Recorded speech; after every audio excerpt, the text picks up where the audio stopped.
বৰষুণৰ বতৰত কি হয় জানেনে বাৰু? আৰু বৰষুণৰ বতৰত মানে এইকেইদিনতো কালিৰ পৰা আজিলৈকে বৰষুণে দি আছে। আৰু গধূলি সময়ত ভাবিলোঁ অকণমান পিঁয়াজ জলকীয়াকে বনাই কিবা এটা খাওঁ। কি হয় কিবা এটা কি খাওঁ কি নাখাওঁ লাগি থাকে এইটো সময়ত মানে সেইকাৰণে ভাবিছোঁ পিঁয়াজি অকণমান বনাই খাওঁ। তো আপোনালোককো অকণমান দেখালোঁ।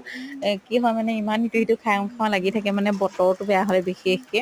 আৰু গৰম গৰম বুলিতো এইকেইদিন আৰু কালিৰ পৰা কিমান ধাৰাসাৰ বৰষুণ আজিলৈকে বৰষুণ গুৱাহাটীতো অৱস্থা চেচেই হৈছে বেয়াই হৈছে মানে। তো আপোনালোকক বোলো অকণমান শ্বেয়াৰ কৰোঁ আপোনালোকলৈ। তো বহুত দিন লং ভিডিঅ' দিয়া নাই। আৰু আজিকালি মন নোযোৱা হ'ল ভিডিঅ' দিবলৈ একদম বৰ সঁচা কথা সেইটোৱে মানে মোৰ।